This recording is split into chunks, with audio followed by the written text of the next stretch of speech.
This is not a conspiracy story. This is the documented life of J.P. Morgan. J.P. Morgan, power, capital, control, by Jonathan Morgenfeld.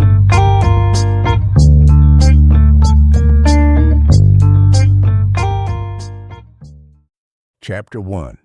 The Banker's Son. Imagine Hartford, Connecticut in 1837. This is not yet the America of industrial giants. It is a country still young, ambitious, and a little chaotic. In that year, John Pierpont Morgan is born. And before anyone begins to say that he was born into power, it's worth asking what that really means. His father, Junius Spencer Morgan, is not yet a magnate. He is a merchant and a banker in the making, ambitious, disciplined, intensely serious. This is not an aristocratic household, nor an old financial dynasty. The Morgans are not Rockefellers before Rockefeller. Their wealth is not vast. Their position is not unshakable. They are still building. That matters. Because later, when people speak of the Morgan family, it is easy to imagine an empire stretching back generations. In reality, it is only in the 1840s and 1850s that Pierpont's father truly enters serious banking, and his decisive move comes when he aligns himself with the London banking house of George Peabody. That moment will prove pivotal. Picture young Pierpont not as a future titan of finance, but as a frail boy frequently sent to Europe for the sake of his health. He does not grow up roaming the streets of New York learning trade firsthand. Instead, he spends more time than most in transit, studying in Switzerland, in Germany, in England. He learns languages. He absorbs manners. He becomes familiar with a world beyond America. In the mid-19th century, that makes a profound difference. The United States depends heavily on European capital. American railroads, factories, and infrastructure are often financed with London money. And young Morgan grows up in a household where conversations about London, exchange rates, and credit are not abstract topics. They are part of daily life. Junius Morgan is stern, demanding. He does not offer his son the luxury of carelessness.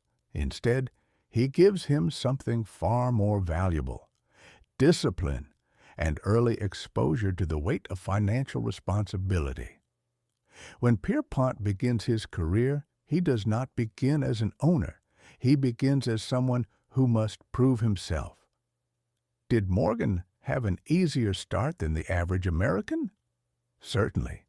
He had a father in banking. He had connections, he had a European education, but was he born into a towering fortune? No. His father was building his own position almost in parallel with him. By the time Pierpont reaches adulthood, the Morgan household is stable, but not omnipotent. Their reputation is growing, but it does not dominate the market.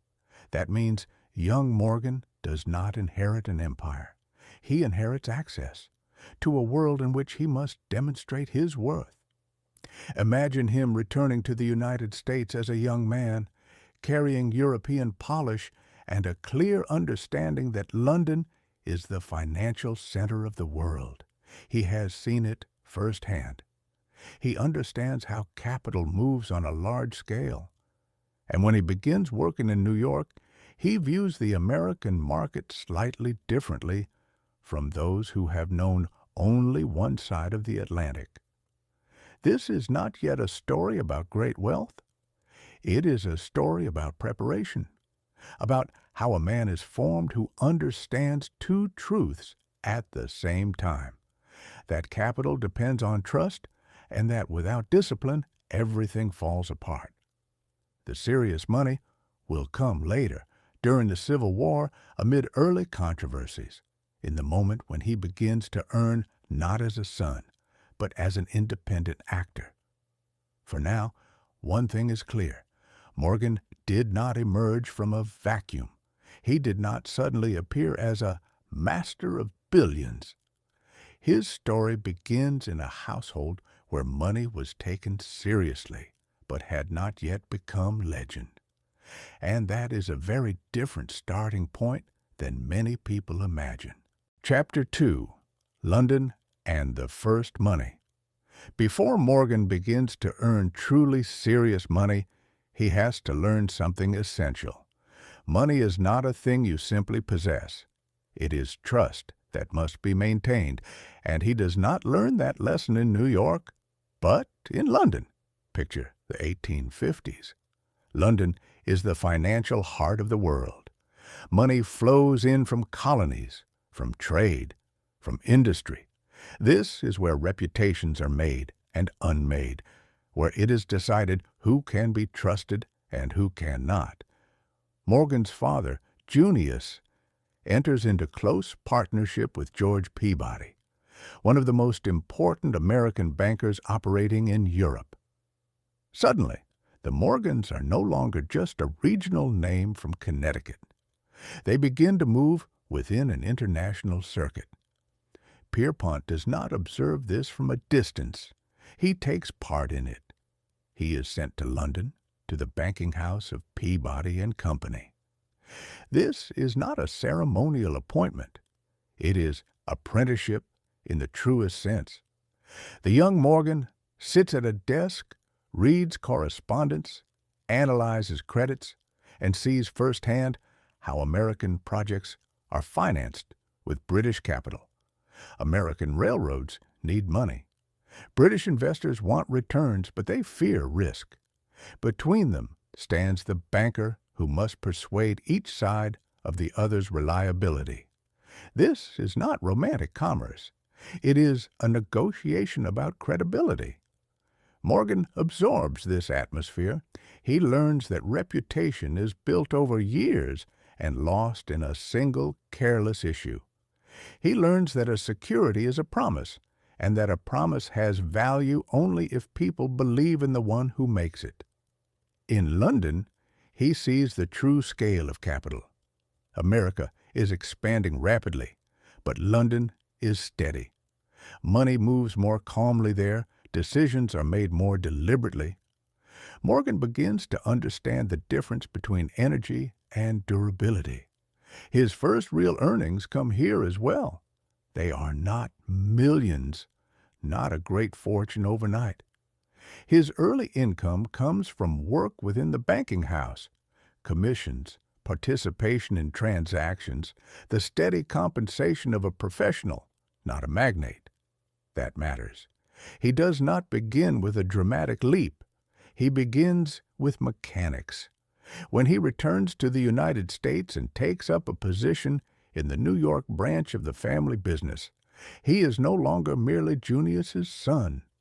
He is someone who understands both sides of the Atlantic. At that time, that knowledge is an advantage. Imagine a Pennsylvania entrepreneur seeking to issue bonds to build a railroad line. If Morgan says the bonds can be placed in London, it means access to British capital. And in the mid-19th century, British capital is fuel for American growth. There is something subtle here. Morgan is not yet building his own empire. He mediates, he connects, he links two financial worlds, and for that service, he takes a commission. It is a model that will define his career. He does not need to own every railroad. It is enough that without him, the bonds might not be placed. He does not need to produce steel. It is enough that he can organize the capital required to consolidate it. Morgan's first money is therefore the product of trust. First his father's trust in him, then the confidence of London partners in the young banker, and finally the belief of American businessmen in his name. These are not yet sums that create legend, but they create something more important: position. Great wealth is still far away. First will come war, and war, as it always does, will accelerate everything: money, risk, accusation. There, Morgan will see for the first time how quickly reputation can become either shield or burden. Chapter 3: War and the First Serious Money. Pause for a moment in 1861. America is splitting apart.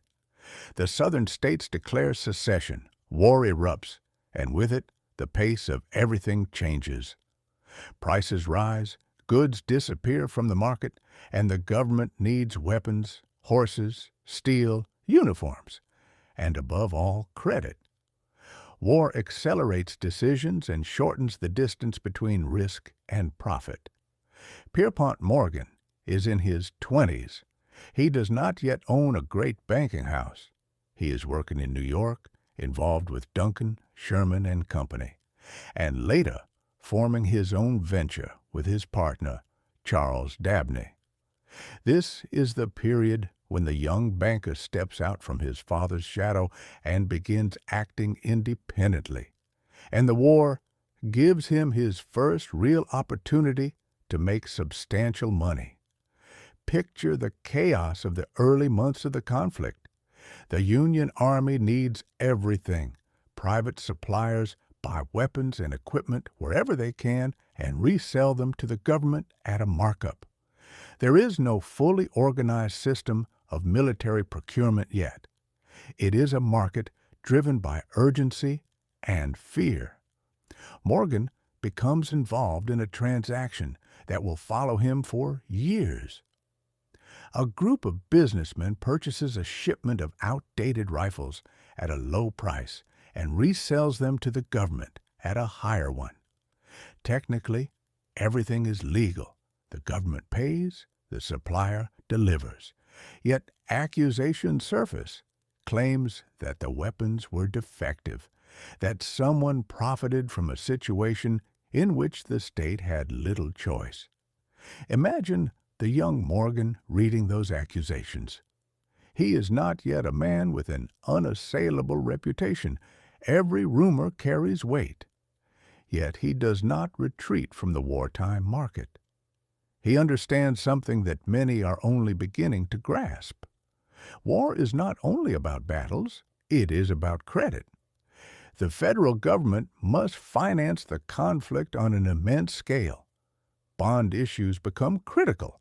Banks capable of placing those bonds with investors gain influence and income. Morgan begins to move into the world of government finance, not as a politician, but as an intermediary between the state and capital. His first significant earnings do not come from one spectacular transaction. They are the accumulation of commissions, margins, participations. War teaches him that in extraordinary times, speed and information matter. Those who know first earn first. But war teaches him something else as well. Reputation is fragile. The rifle transaction, though legal, will be remembered. In later years, critics will invoke it when accusing him of excessive influence or speaking of a money trust. It is his first lesson that money earned quickly can cast a long shadow. That shadow matters. Morgan is not the only one profiting from wartime demand. Hundreds of firms do the same, but he begins to understand that the real money does not lie in the one-time sale of weapons. It lies in credit, in bond issues, in organizing the flow of capital. When the war ends, Morgan is not yet a magnate.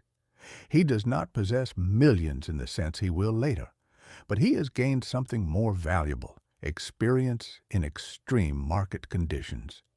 He has seen how prices behave when a government is desperate.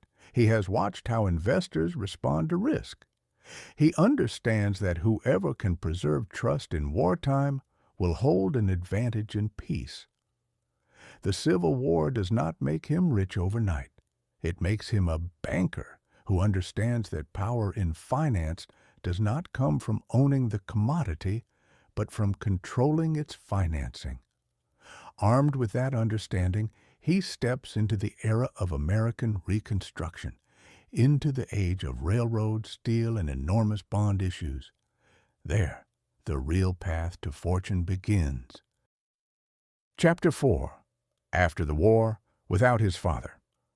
The war ends, but the country does not return to calm. America, after 1865, is like a man who has survived a fever and must now learn how to walk again. The South lies devastated. The North is burdened with debt, and everywhere there is a need for capital. Railroads are expected to reconnect what the war has torn apart. Factories are meant to replace battlefields. And suddenly, money becomes an instrument of reconstruction. Pierpont Morgan is no longer a young man experimenting with his first transactions. He is 30. He has wartime experience, connections in London, and a name that is beginning to carry weight. Yet he still operates in the shadow of his father. By this time, Junius Morgan is an established London banker. After taking over the business of George Peabody, he runs J.S. Morgan & Company, financing American projects with British capital. This is not a minor enterprise. It is a channel through which millions of dollars flow into the United States. Consider the relationship: father in London, son in New York. One controls access to European money. The other understands the American market.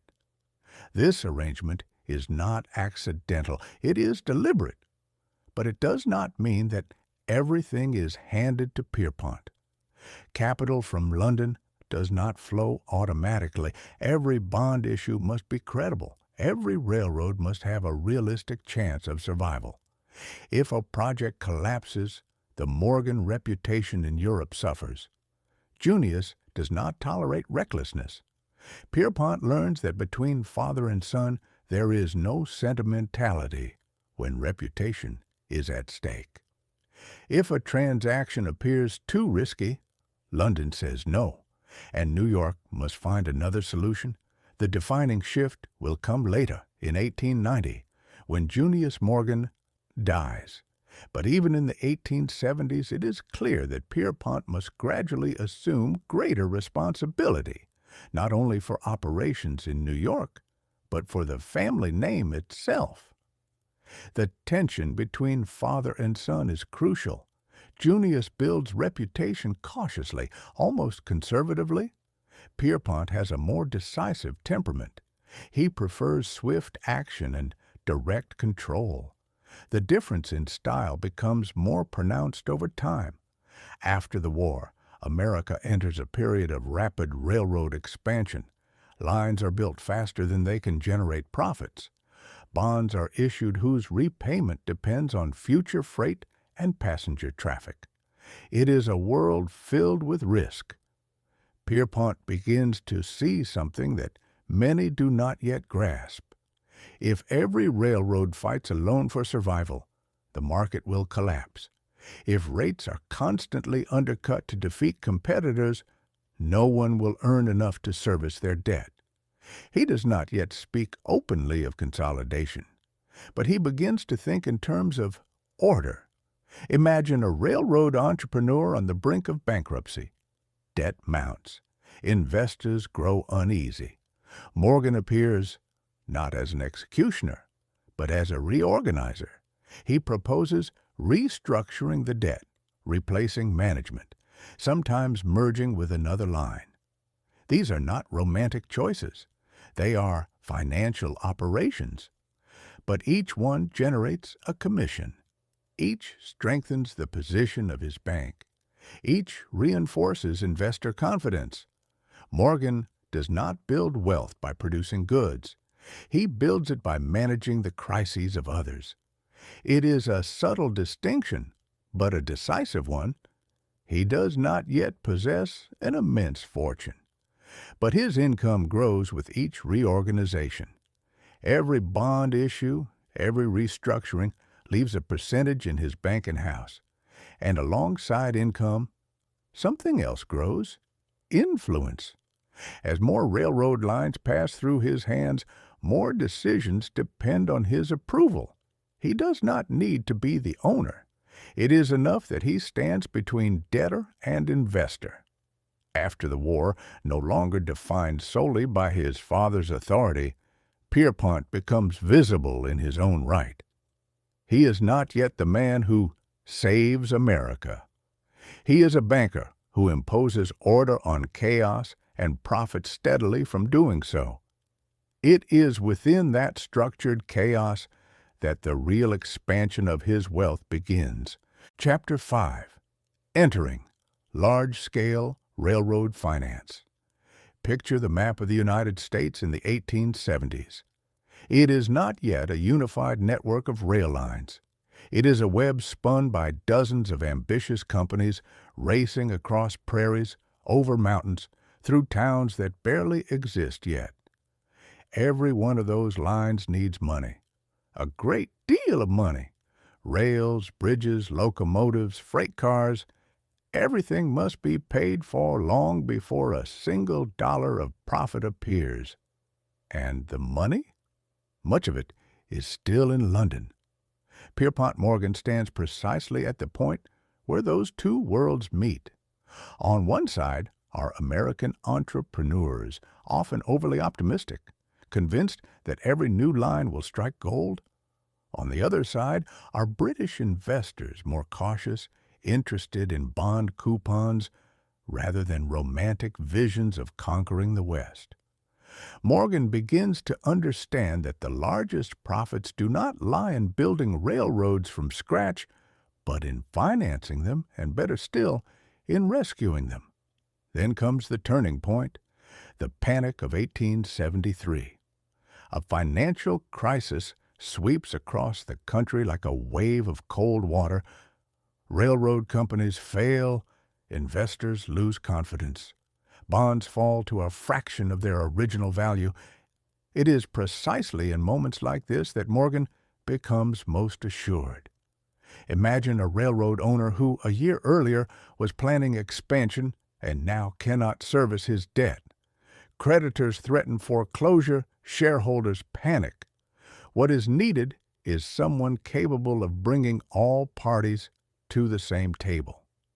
Morgan enters the room not as an emotional participant, but as an organizer. He proposes restructuring, reducing destructive competition between parallel lines, establishing freight rates that allow companies to survive rather than destroy one another through price wars. This is not yet the great industrial consolidation that will later attract headlines. It is a gradual process of imposing order on chaos, and each such process carries a fee, a commission on new bond issues, an equity stake in the reorganized company, sometimes a seat on the board.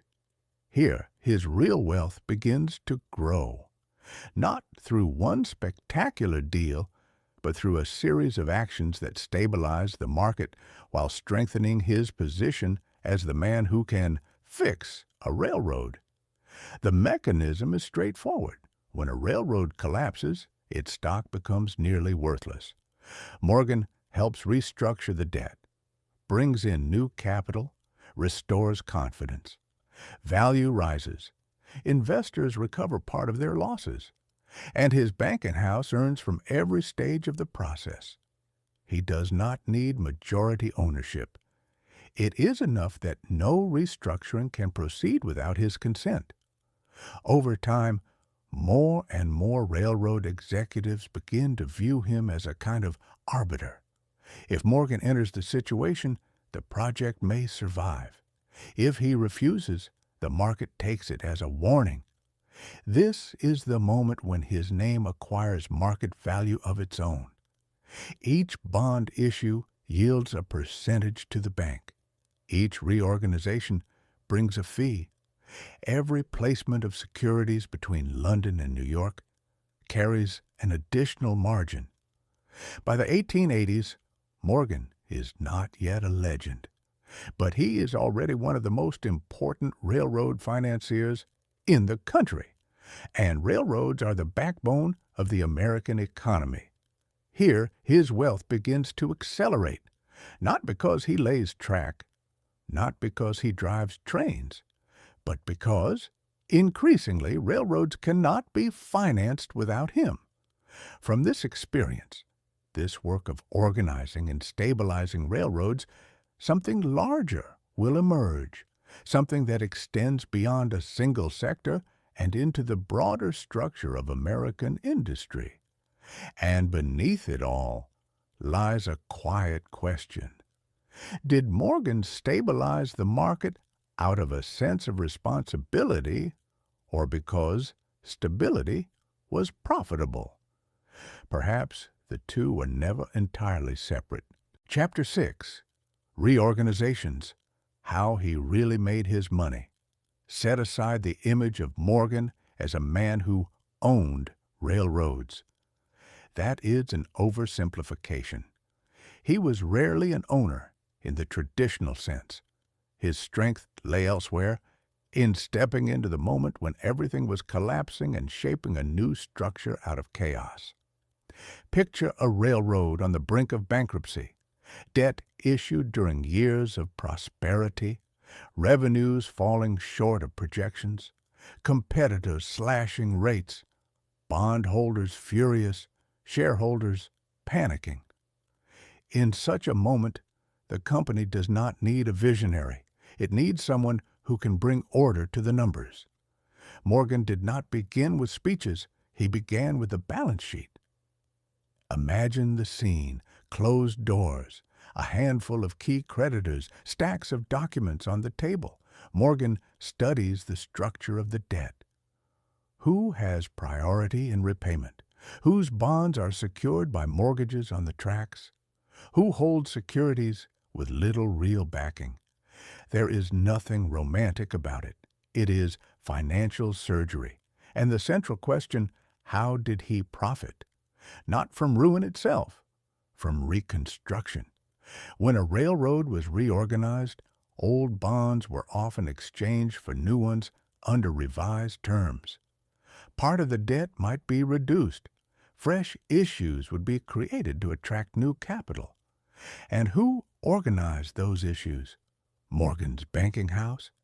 Each issuance meant a commission. Each restructuring meant a fee for mediation. Each agreement forged among creditors meant compensation. Consider the scale. A bond issue of several $1,000,000, an enormous sum at the time, meant that even a modest percentage translated into substantial and growing wealth.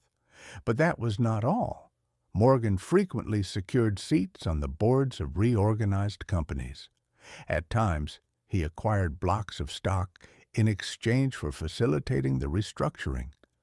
He did not seize entire companies. He positioned himself within them, gaining influence and a share in future profits. It was a subtle model, not dramatic, but highly effective. Once reorganized, a railroad might begin operating steadily again. Revenues would rise, share values would recover. Morgan and his partners, holding equity stakes, would see their interest appreciate alongside the company. He did not need to be sole owner. It was enough to be embedded in the structure. Reorganization often meant curbing destructive competition. Morgan did not believe in ruinous price wars between parallel rail lines. He believed stability produced larger and more predictable returns. He worked toward agreements among companies, coordinated rates, and gradual consolidation. Was this done out of concern for the market, for investors, for his own profit? The motives were likely intertwined. In practice, the effect was clear. The more companies passed through his hands, the greater his influence became, and with influence came income, not from a single stroke, not from a single $1 billion leap, from dozens of decisions, hundreds of signatures, endless meetings. Morgan built wealth not like an industrialist selling a product. He built it like a financial architect, charging for design, execution, and oversight. Contrast him with someone like Rockefeller. Rockefeller sold oil and retained a margin on every barrel. Morgan organized capital and retained a percentage of the structure itself. Two fundamentally different paths to fortune. It was in these years, amid railroad reorganizations, that Morgan evolved from a capable banker into a figure whose name alone lent stability to a transaction. His wealth ceased to be the result of isolated operations. It became the product of a system he had constructed around himself. And once that system matured, it would extend beyond railroads. Then the scale would no longer be measured in millions. Chapter 7. Building Reputation and a Network of Influence. Wall Street, at the end of the 19th century, is not yet a sterile landscape of towering corporate skyscrapers. It is a dense web of relationships, dependencies, and face-to-face conversations. Capital alone is not enough there. A name has to mean something. Morgan begins to understand that money without reputation is fleeting. One successful transaction can be won, but if the market stops trusting your judgment of risk, the doors close. His true asset is not yet the figure on a ledger. It is trust. Imagine a London investor considering whether to buy American bonds. He does not know the local terrain. He cannot see the rail lines or the factories. All he sees is the name of the bank underwriting the issue. If that name is Morgan, the decision becomes easier. Reputation is not built in a day. Morgan constructs it patiently. He declines projects that seem too risky. At times, he sacrifices short-term profit to protect long-term confidence. That may sound obvious, but in an era of rapid expansion, many bankers chase the quicker gain. Morgan thinks differently. He prefers fewer transactions, but greater control over their quality. Consider what that means in practice. If several railroad lines pass through his reorganization and emerge more stable than before, investors begin to see him as a guarantor of order. Entrepreneurs, in turn, realize that raising capital without his backing becomes more difficult. This is how a network of influence forms, not as a secret pact, not as a conspiracy, but as the result of consistent decisions.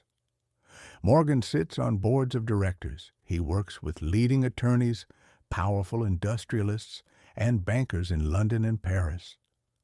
Each relationship becomes another strand in a web that gradually extends across a significant portion of American industry. Picture the evening dinners, the private conversations, the letters exchanged between New York and Europe. Decisions are often shaped there long before they reach the newspapers. Morgan does not need to raise his voice. His presence is sufficient. Reputation functions both as shield and magnet. It protects against panic and attracts new ventures. The more projects that pass through his banking house, the greater the commissions and equity stakes he accumulates. There is another dimension. Morgan understands that financial power is not only about money, it is about information. He learns early which companies are vulnerable. He sees where investment capital is flowing. He knows who is struggling with liquidity. Information allows him to move faster than competitors. And in finance, speed translates into advantage. Over time, his network becomes more than a collection of contacts. It evolves into a system in which many major decisions pass through the same center, not because Morgan enforces a monopoly, but because the market regards him as a reliable point of reference. At this stage, his name begins to function almost like an institution. Each new bond issue, each act of mediation, each reorganization flows through that network, and the network reinforces itself. The greater the trust, the more projects it attracts. This is how influence is built, what later critics will call concentration. It is also how a reputation is forged that will prove invaluable when the entire system begins to tremble. Chapter 8. U.S. Steel, Scale and Real Profits. Picture America at the turn of the century. Railroads already cut across the continent, cities rise upward, bridges span rivers, and steel becomes the material of a new age.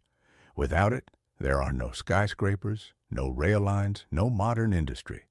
And yet the steel business remains fragmented, divided among competing firms battling for market share. At the center of that industry stands Andrew Carnegie, a man who has built one of the most efficient steel enterprises in the world. For years, he has no desire to sell. He does not need intermediaries. He does not need bankers. And yet a moment comes when conversation becomes possible.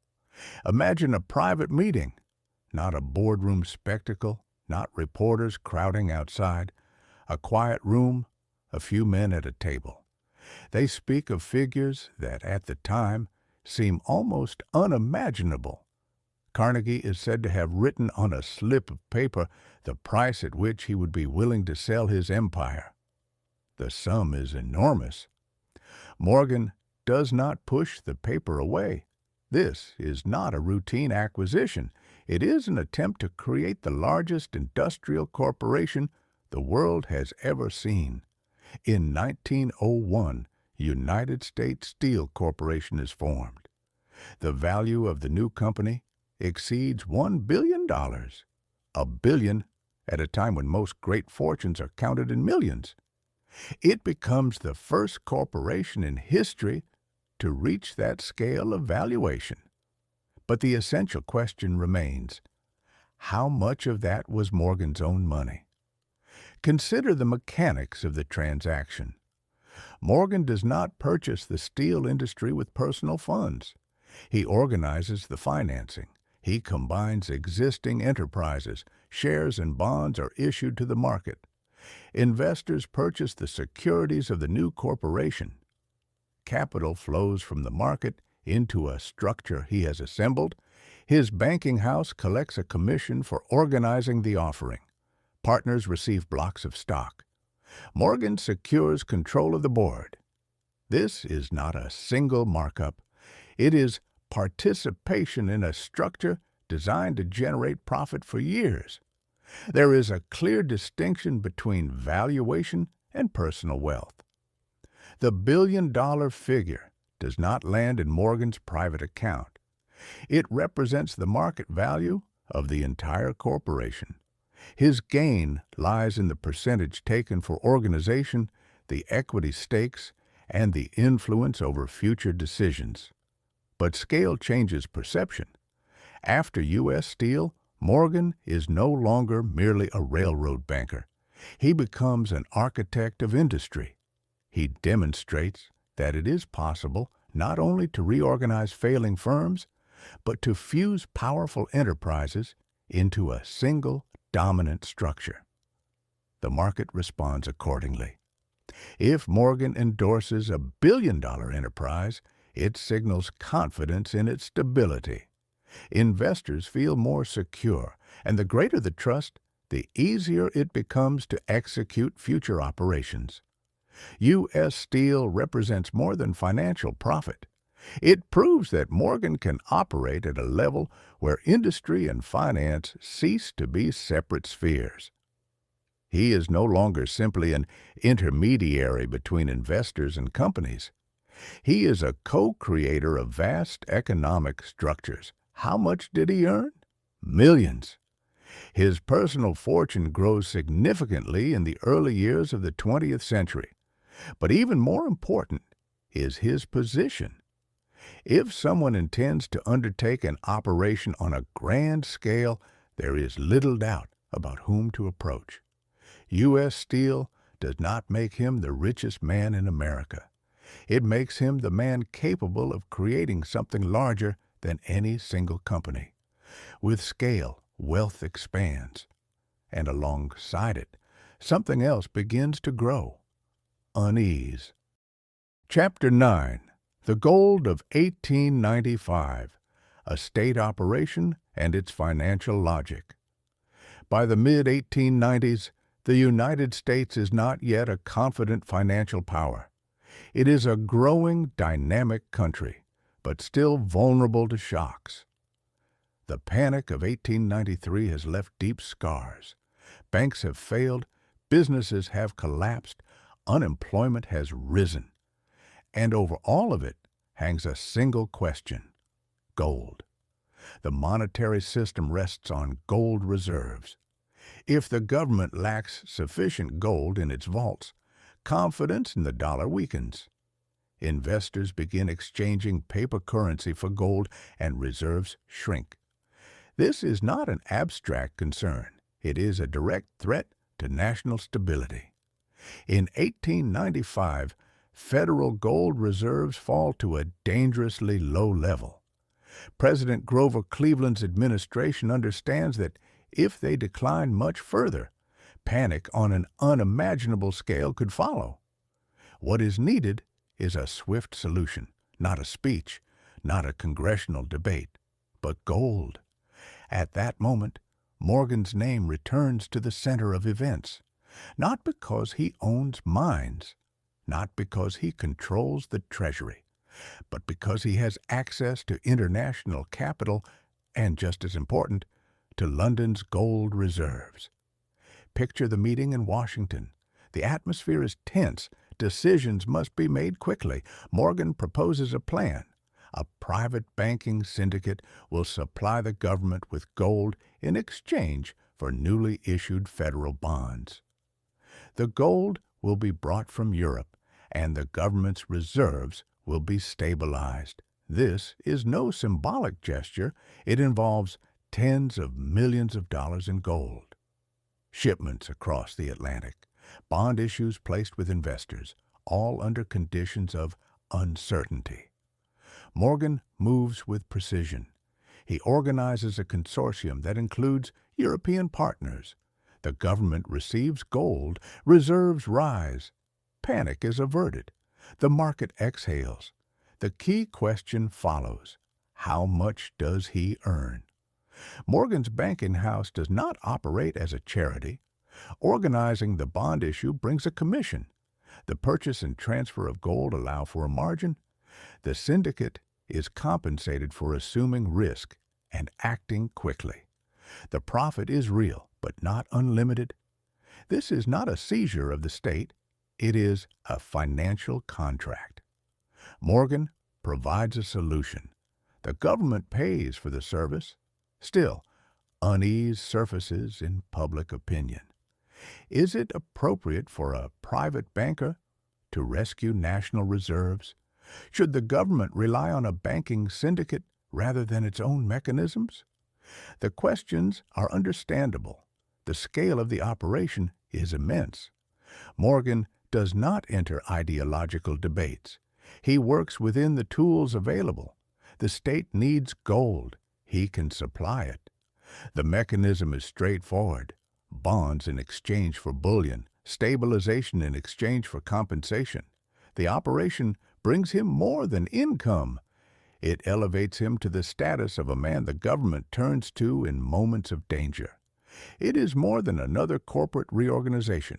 It is a moment when the line between private finance and public interest grows thin. There is no need for exaggeration. Morgan does not take control of the state, but he demonstrates that in a critical moment, his network of capital can act faster than the political machinery. For his fortune, it is another step upward. For his reputation, it is a dramatic ascent. From this point forward, he is not only the architect of industrial consolidations, he is the banker capable of safeguarding the nation's reserves, and that alters the scale of trust the market places in him. Chapter 10: Growing Concentration and the Money Trust. By the early 20th century, America no longer resembles the country that emerged from the Civil War. Factories operate at full capacity. Steel shapes bridges and skyscrapers. Railroads link cities to ports and ports to global markets. The economy expands rapidly, perhaps too rapidly. And alongside that growth, something else expands: the scale of enterprise. More and more firms cease to be local or family-run. They become corporations with capital measured in the hundreds of millions of dollars. And with every major bond issue, every consolidation, every merger, the same name appears: Morgan. Not because he has taken over all of industry, but because his banking house has become the channel through which the largest financial operations pass. Whenever a new industrial structure is formed, capital is required, and capital requires an organizer. Over time, a question begins to surface, first in private conversations, then more openly. Is it normal that so many financial decisions seem to revolve around a handful of New York banking houses? The press begins to use the term money trust. The phrase suggests a closed circle of bankers controlling credit across the country. In that era, the word trust carries weight. It evokes industrial monopolies, concentration, the absence of competition. Morgan does not publicly declare that he is building a financial empire. He simply operates in a world where trust and experience attract more business. The larger the operation, the more investors prefer a proven name behind it. In practice, this means that representatives of his bank sit on the boards of numerous corporations, not as secret rulers, but as representatives of the capital engaged in bond issues and reorganizations. In the financial culture of the time, this is a logical mechanism. Those who organize financing want oversight. Yet for part of the public, the picture looks different. The same names appear on multiple boards. The same banks participate in successive major issues. Influence appears concentrated. In 1912, Congress establishes a committee to investigate the extent of that concentration. Morgan is summoned to testify, not as a criminal defendant, but as the embodiment of a particular financial model. There are no theatrical outbursts in the hearing room. The questions concern interlocking directorates, shareholdings, influence over credit markets. Morgan answers calmly. He speaks of trust, reputation, responsibility. For him, credit is not merely a figure in a ledger, it is a relationship between people. Not everyone is persuaded. Still, the scale must be viewed without emotion. Morgan does not control all banks. He does not set prices across the economy. He does not issue commands to industry. But his banking house participates in a substantial portion of the largest financial operations. That is a fact. Why? Because large enterprises require large capital, and large capital prefers stability. At that time, stability is associated with a few names, Morgan foremost among them. Is this concentration? Yes. Is it a conspiracy? There is no evidence of one. It is the consequence of scale and accumulated trust converging in one place. For Morgan's fortune, this is a period of continued growth. Every major issue, every merger, every consolidation brings income to his bank. Just as significant, however, is the transformation of his name into a symbol of financial power. And when the system begins to tremble again a few years later, many will not ask what the government intends to do. They will ask what Morgan will do. Chapter 11: Growing Concentration and the Money Trust. By the early 20th century, America is no longer intimidated by large numbers. A billion-dollar corporation is no longer an anomaly. Railroads connect oceans, steel supports bridges and skyscrapers, and banks finance projects that would have seemed impossible a generation earlier. But as scale increases, it becomes clear that capital does not move randomly. It flows through defined channels. Morgan's name appears in those channels again and again, not because he owns industry outright, but because in the largest bond issues, the most significant consolidations, and the reorganizations of companies on the brink of collapse, his bank most often serves as the organizer. In a world where risk is immense, investors seek names that reduce uncertainty. Over time, however, what for some represents stability begins to signal concentration to others. Newspapers adopt the phrase money trust. It suggests the existence of a closed circle of bankers controlling credit across the United States. Public opinion increasingly leans toward the belief that if a handful of banking houses determine access to capital, they wield real power over the economy. In 1912, a congressional committee chaired by Arsène Pujol is formed to investigate the scale of that concentration. Morgan is summoned to testify. The scene is not theatrical. There are no explosive accusations. The questions concern interlocking directorates, how many representatives of his bank sit on various corporate boards, whether a few institutions control too large a share of the credit market. Morgan responds calmly. He explains that credit rests fundamentally on trust in a person's character. For him, this is not an abstract principle. Over the years, he has seen how a single dishonest decision can destroy a bank's reputation. In his world, relationships between people matter as much as numbers on a balance sheet. The committee looks more broadly. It analyzes data, compares names, traces connections. The findings show that several New York banks, including Morgan's, participate in a substantial portion of the largest securities issues. This is not proof of illegal conduct. It is a portrait of a system in which capital gathers where it perceives competence and stability. For Morgan's fortune, this period brings further growth. Large-scale financial operations generate commissions, and equity stakes in reorganized companies increase his personal assets. Yet he does not own the entire economy. He stands between investor and industry, and that mediation generates wealth. At the same time, social tension rises. America begins to question whether private concentration of capital requires new rules. The idea of stronger financial regulation takes shape. It marks the beginning of thinking about a system that will not depend solely on the reputations of a few bankers. Morgan continues his work, organizing issues, serving on boards, structuring deals.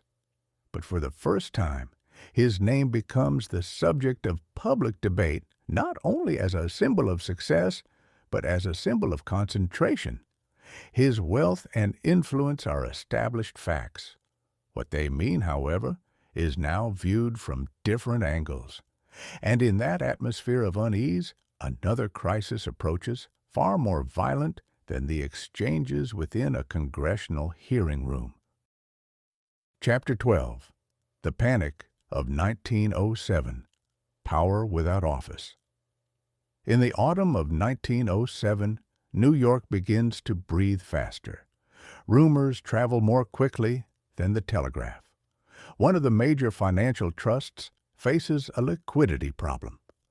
Banks begin to look at one another with suspicion. It takes only a few days of uncertainty for confidence, built over years, to begin to erode. Money does not disappear in such moments.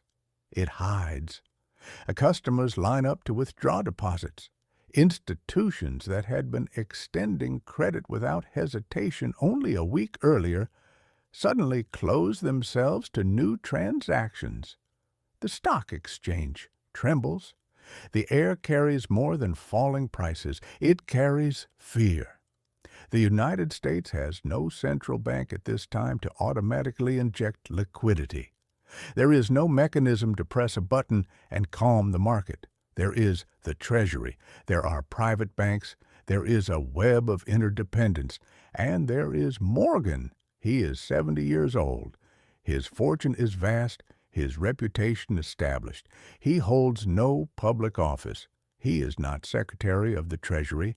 Yet when the system begins to falter, the most important figures in finance make their way to his library on Madison Avenue. Picture the room. Heavy doors closed. Inside bankers, trust presidents, representatives of the largest institutions. They have not gathered for social conversation.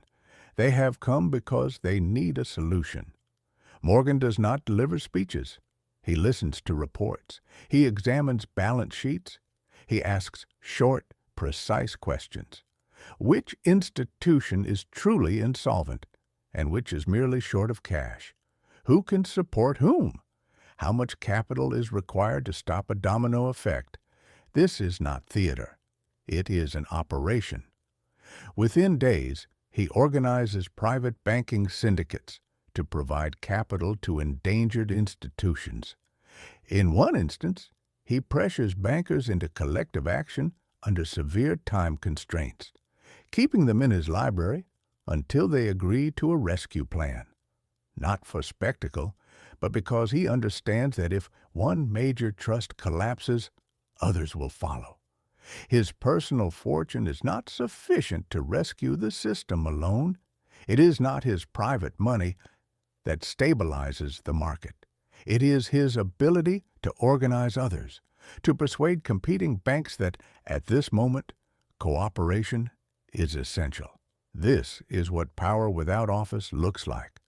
The capacity to coordinate when no formal authority stands at the center. At one point, the situation becomes so tense that the fate of the New York Stock Exchange is at stake. Without additional capital, trading could be halted.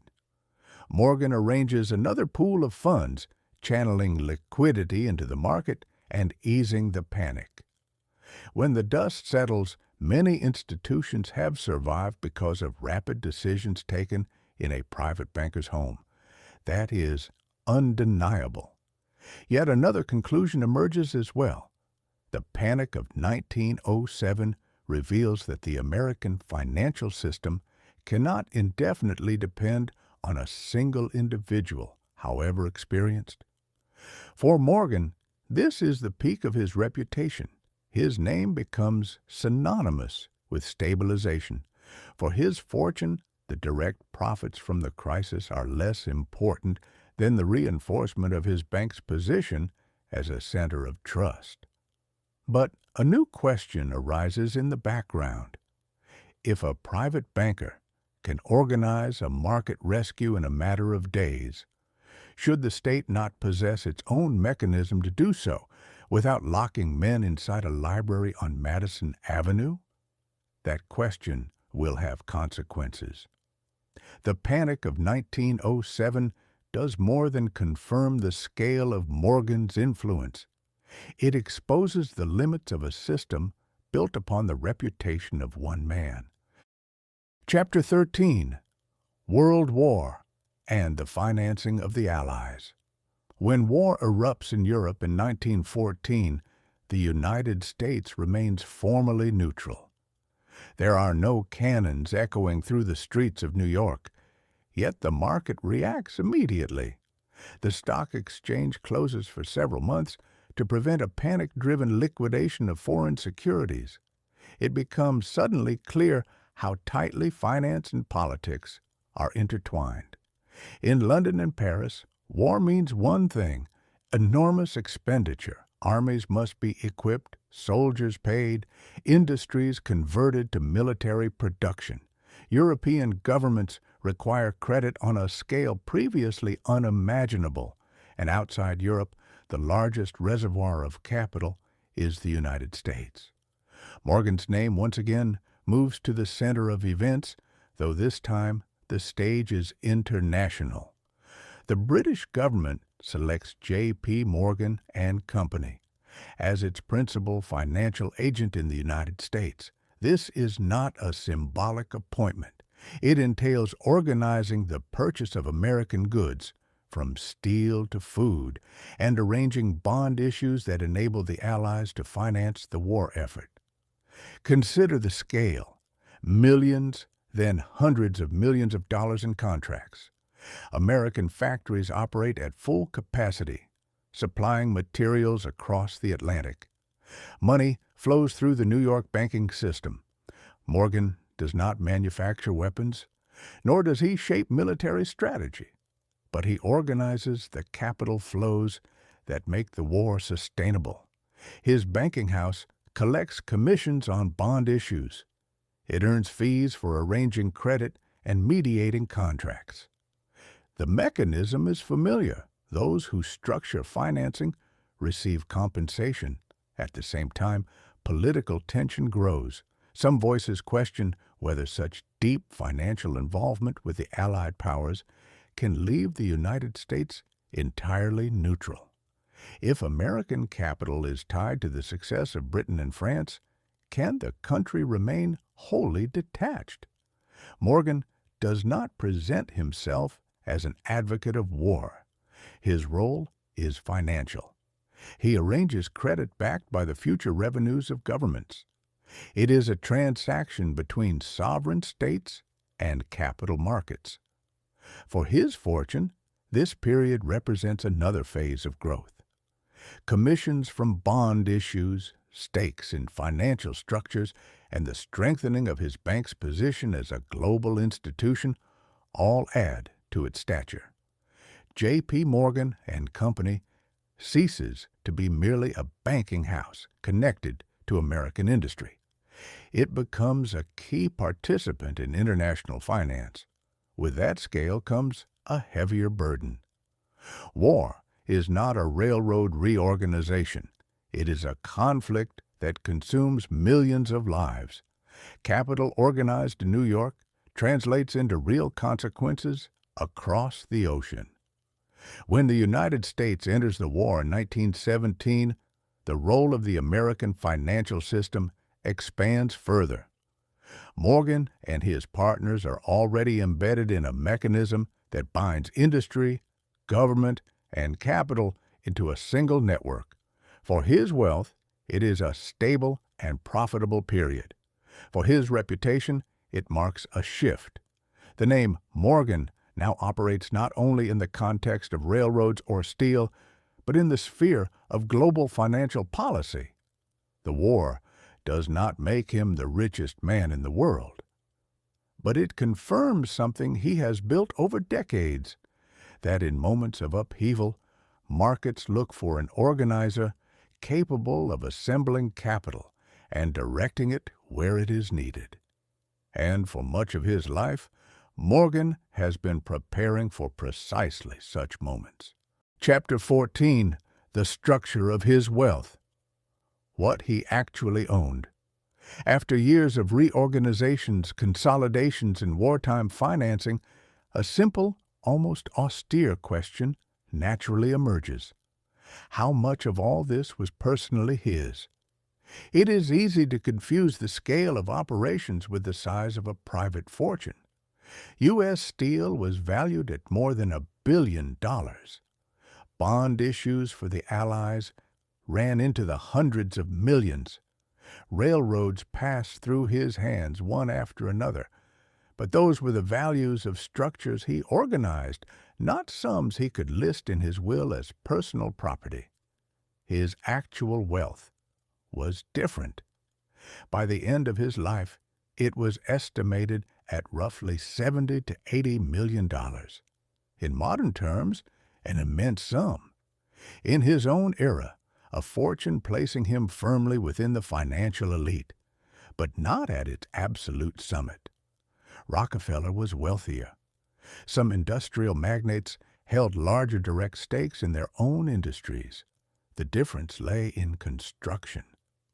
Morgan did not build his fortune primarily by outright ownership of enterprises.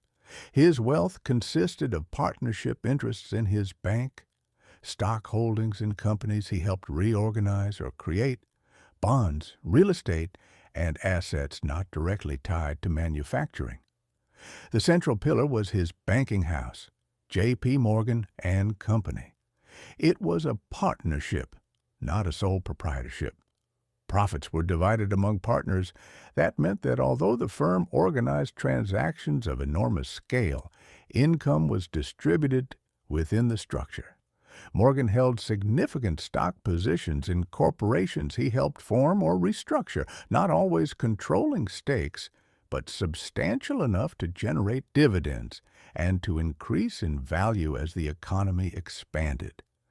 There were also real estate holdings, his New York residence, country estates, land, and something that distinguished him from many financiers of his time, art. Morgan did not treat art as a mere indulgence. Over the years, he assembled one of the most valuable private collections of manuscripts, paintings, and rare works in America. The Morgan Library he built was not simply an ornament. It reflected cultural ambition as much as financial power. That collection formed a part of his wealth not visible on industrial balance sheets, yet very real, financially and symbolically. His assets were diversified. They were not concentrated in a single industry. This distinguished him from industrialists whose fortunes depended heavily on one sector. Morgan built wealth through commissions, equity stakes, dividends, and capital appreciation, not through the production of a specific commodity. That structure made his fortune more liquid, less dramatic in appearance, and less vulnerable to the collapse of a single market. It is also important to remember that many operations carried out under his name relied on the capital of other investors. He was the organizer, the coordinator, the guarantor of credibility. His profit derived from his ability to gather capital and give it structure. Viewed without emotion, the picture is clear. He did not own America. He was one of the wealthiest and most influential bankers of his era, but his personal fortune had definite limits. What exceeded those limits was his reputation, and that is why influence was so often mistaken for ownership. Chapter 15. Morgan in Private, Home, Art, and Style of Life. It is easy to picture Morgan only at a heavy conference table, surrounded by documents, balance sheets, and contracts. Yet the man who spent decades organizing the flow of capital across an entire nation did not live solely in a world of numbers. Beyond banking rooms, there existed another sphere, quieter, more personal, and in its own way just as revealing. His house in New York was not merely a residence. It was a place of meetings, conversations, decisions that did not always occur in official offices. The library on Madison Avenue became almost a symbol of his way of living. Tall shelves lined with manuscripts, rare books, works of art. A space that expressed more about his ambitions than any financial report could. Morgan did not collect art casually. It was not the whim of a man bored with money. His collection included medieval manuscripts, Renaissance paintings, rare editions of important texts. He was drawn to permanence, to objects that would outlast generations. In a world of fluctuating markets and risky securities, perhaps he sought something not subject to cycles. In private life he was disciplined, though not austere. He traveled frequently to Europe, maintained relationships in London, Paris, Rome. His manner was formal, sometimes severe. He was not an easy man socially, and he did not seek popularity. In financial circles he inspired respect, more than affection. His wealth allowed for comfort, but not the flamboyant display favored by some industrial magnates of the era. Morgan invested in spaces, in collections, and institutions. He supported museums and cultural projects. He acted as a patron as well as a banker. Family played a central role. His children grew up in an environment where money was a tool, not an end in itself. His son, J.P. Morgan, Jr., was prepared to assume responsibility for the bank. Inheritance was not meant to be a simple transfer of fortune, but of reputation and obligation. Daily life followed a rhythm that many would have found exhausting. Meetings, correspondence, negotiations. Even while traveling, he remained connected to New York. Privacy was not an escape from finance. It was another dimension of it. The public image of the powerful banker could appear cold, yet privately he was capable of loyalty to friends and partners. His relationships were grounded in trust, the same principle that underpinned credit in the financial world. Looking at his home, his art collection, his style of living, something becomes clear. Morgan did not live as a man driven solely by the accumulation of capital.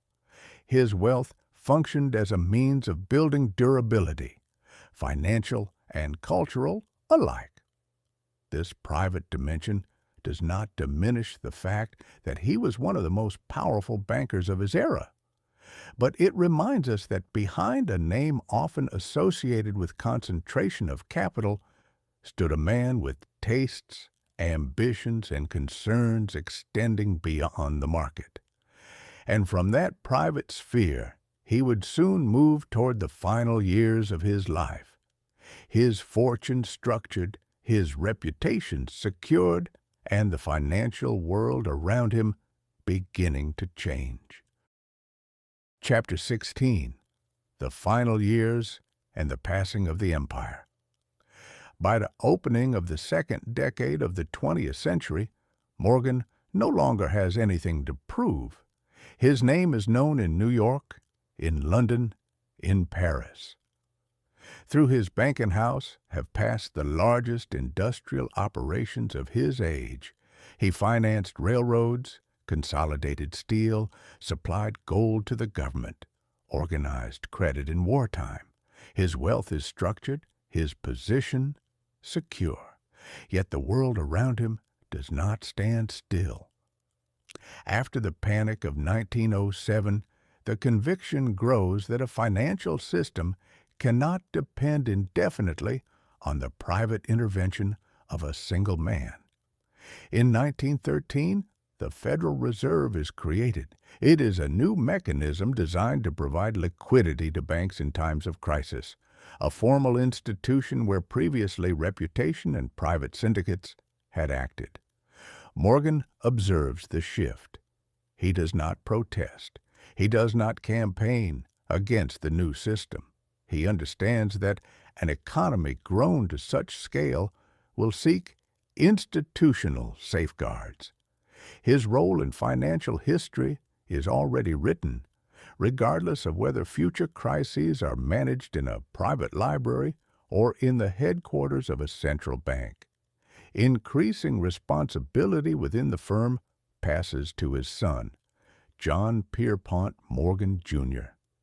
This is not an abrupt transfer of authority, but a gradual process. The partners of the bank are seasoned, the structure well established. The enterprise, if one may use that word, no longer depends solely on the personal presence of a single figure. Morgan continues to travel to Europe, as he has done throughout his life. He maintains relationships, meets partners, watches international developments. His health is not what it once was, yet his standing remains intact. In 1913, while in Rome, he dies. Not in New York, not in his bank, but far from Wall Street. News of his death spreads quickly. The stock exchange suspends trading briefly. a symbolic gesture toward the man who for decades influenced its course. His estate is divided according to his will. His family inherits the fortune. The bank continues its operations. J.P. Morgan and Company does not disappear with him. It remains one of the most important financial institutions in the country. His final years are not dramatic. They do not end in collapse or sudden reversal. They close a long career in which wealth was accumulated steadily over decades. Seen as a whole, his life traces a clear path, from the son of an ambitious banker to a young financier learning in London, to the man who organized the largest industrial and financial operations of his era. The empire he passed on was not a state nor a formal apparatus of power. It was a network of relationships, a reputation, and a financial institution that survived his death.